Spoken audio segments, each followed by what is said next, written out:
Salut tout le monde, c'est Ardouer FR. Dans cette vidéo, je vais vous présenter un clavier qui m'a été envoyé de la part de Banggood, donc merci infiniment à eux. C'est eux qui m'ont fait la proposition par mail.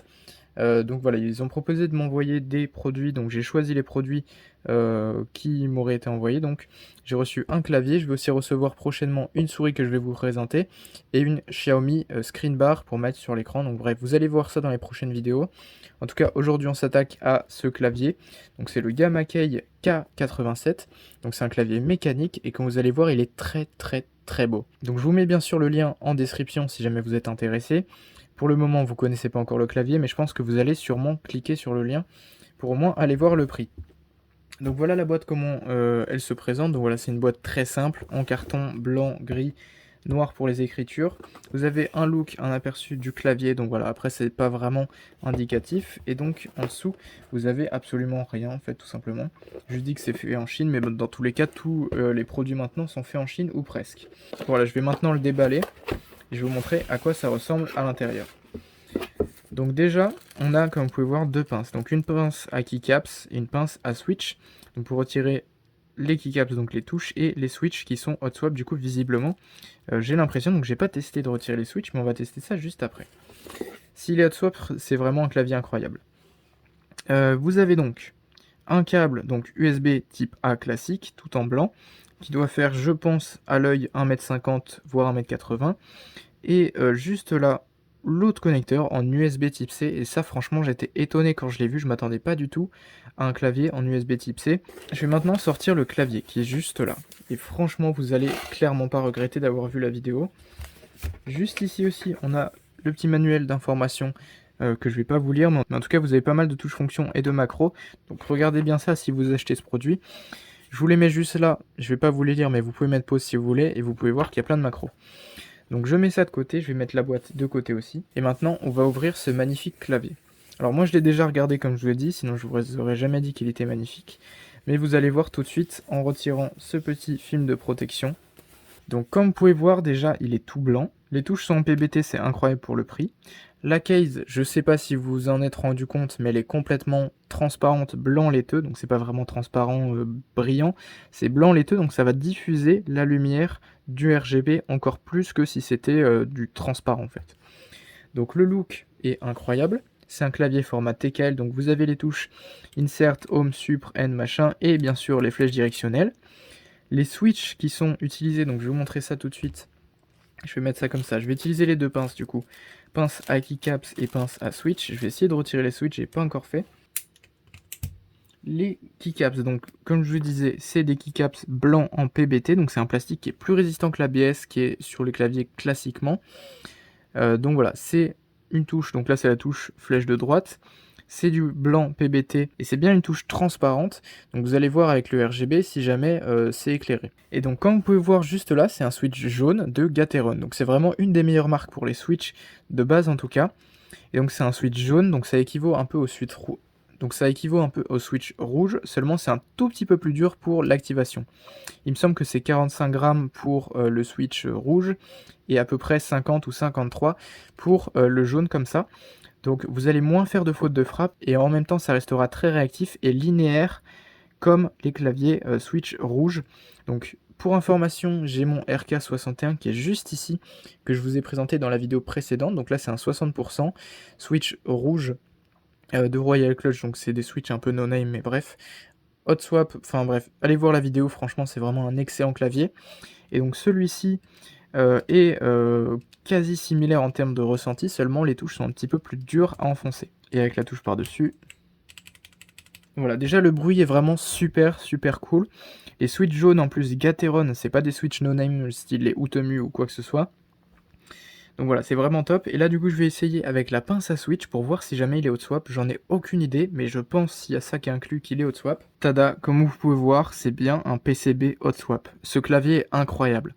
Il coûte vraiment pas cher, il y a des switches Gateron Yellow, des keycaps en PBT transparents en plus de ça, blanc, la case qui est transparente pour refléter le RGB, c'est RGB contrôlable depuis le clavier et possiblement depuis un logiciel, je vais vérifier tout ça après.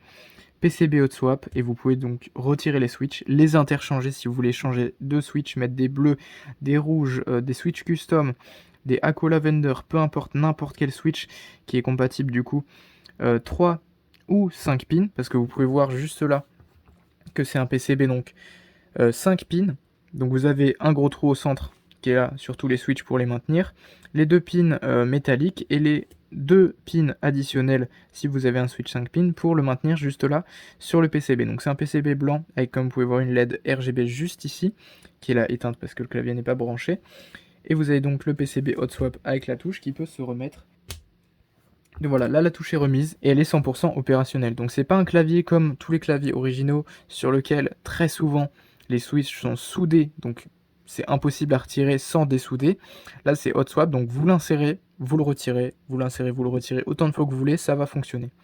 Donc bien sûr s'il est cassé, donc bien sûr si le PCB hot swap est cassé, ça va pas fonctionner.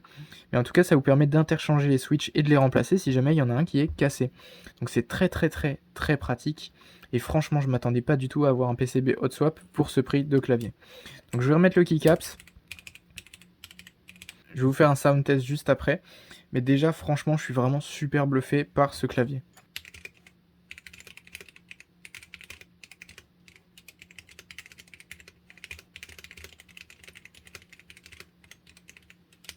Donc en plus d'être TKL, vous avez donc bien sûr les touches des flèches directionnelles. Vous avez aussi toutes les touches fonctions, donc toutes les touches qui sont vraiment importantes.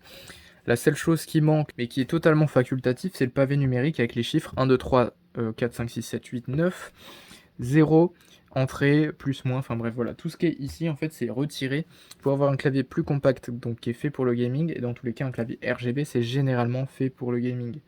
Après, je dis ça, mais bien sûr, il y a des claviers RGB qui sont pleine taille, qui sont pas faits pour le gaming, mais c'est plus fait pour ça à la base. Enfin, du moins, les gamers ont envie souvent de RGB. Bref, ceci n'est pas le sujet. Je vais maintenant détacher ce magnifique petit câble blanc qui va très bien avec ce clavier tout blanc et je vais aller le brancher directement sur mon PC. Donc je vais pas vous spoil plus que ça, vous allez voir, tout simplement regardez la vidéo, ne passez surtout pas. Donc je branche le clavier, 3, 2, 1. Donc là, à la vidéo, vous allez voir que ça scintille. En réalité, ça ne scintille pas du tout, c'est plutôt fluide comme ce qui est juste là. Mais le blanc scintille là à la vidéo. Donc le blanc est totalement fixe. En réalité, c'est seulement la caméra, c'est seulement le nombre d'images de la caméra qui fait que vous avez l'impression que ça clignote. Mais en réalité, c'est totalement fluide. Enfin, du moins cette partie-là. Et celle-ci est fixe, blanche. Donc là, c'est du RGB, comme vous pouvez voir, qui est très fluide. Et ici, ça ne clignote pas. Par contre, le blanc clignote, mais en réalité, non. Donc voilà le RGB du clavier, donc vous pouvez contrôler depuis les touches juste là. Donc normalement c'est la touche fonction, plus pour la luminosité, moins pour perdre de la luminosité. Donc on peut mettre que la bordure et là vous pouvez voir que c'est très fluide et que ça ne clignote pas. Donc là c'est la vraie animation. On peut aussi réduire la vitesse. Donc là malheureusement, donc là ça n'impacte pas la vitesse du côté du coup. On est obligé de faire ça et de mettre un mode. Donc comme vous pouvez voir, on peut éteindre avec la touche fonction plus insert le contour. Et on peut aussi éteindre l'intérieur avec la touche del.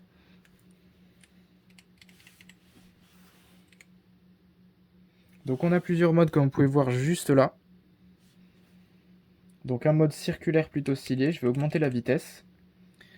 Là vous pouvez voir que ça va plus vite. Je vais baisser un peu la luminosité. Là vous pouvez voir que c'est moins fort. Là c'est complètement éteint. Là c'est à un cran. 2, 3, 4. Je crois qu'il n'y a que 4 versions d'intensité. Il n'y a que 4 modes d'intensité. Donc éteint, premier niveau, deuxième niveau, troisième niveau. Et là vous pouvez voir que c'est le max au quatrième niveau.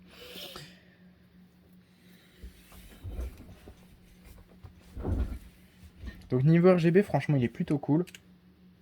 Et on peut mettre en plus la bordure, donc comme vous pouvez voir la bordure qui est juste là sur le tour. Vous mettez en plus la bordure et là vous avez complètement un clavier qui coulole MDR. Donc je vais désactiver la bordure et je vais voir un peu les différents modes qu'il y a. Donc pour ça vous faites FN plus ce truc là. Donc il y a plusieurs modes de RGB, je vous laisse regarder. Donc il y a un mode qui se propage en fonction des touches.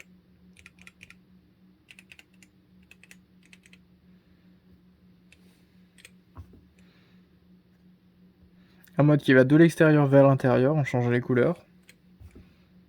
Un mode qui fait des sortes d'aller-retour. un autre qui est assez aléatoire, mais qui fait des sortes de cercles.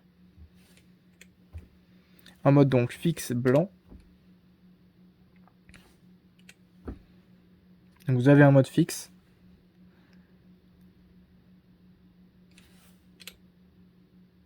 Et on revient ensuite au mode principal. Donc je vais me remettre en mode fixe et normalement on va pouvoir changer. Voilà, juste là en appuyant sur fonction plus la touche juste là SRC lock, on peut juste faire ça et changer la couleur du clavier. Donc le RGB sur la vidéo clignote, je le rappelle, mais en réalité il est fixe. Donc là vous pouvez voir qu'il y a plusieurs couleurs, donc du bleu turquoise, du blanc, du rouge, du vert, du bleu, du jaune, du violet, et on retourne au bleu turquoise. Vous avez juste là un mode qui fait des vagues, donc je l'avais pas testé avant celui-là. Donc voilà pour information tous les modes d'éclairage donc qui sont écrits d'ici jusqu'en bas, donc je vous laisse regarder ça. Donc il y a beaucoup de modes. Franchement, je m'attendais pas à avoir autant de modes sur un clavier comme ça. Je m'attendais même pas en fait à ce qu'il soit RGB contrôlable. Donc là, il est RGB contrôlable. Comme vous pouvez voir, il y a plein de modes. Vous pouvez changer la vitesse du mode. Donc ralentir ou accélérer.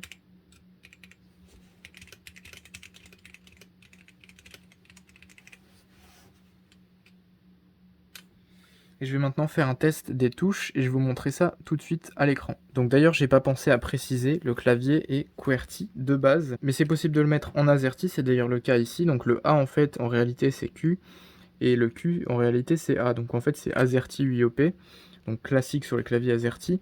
Seule différence c'est que c'est pas une version européenne.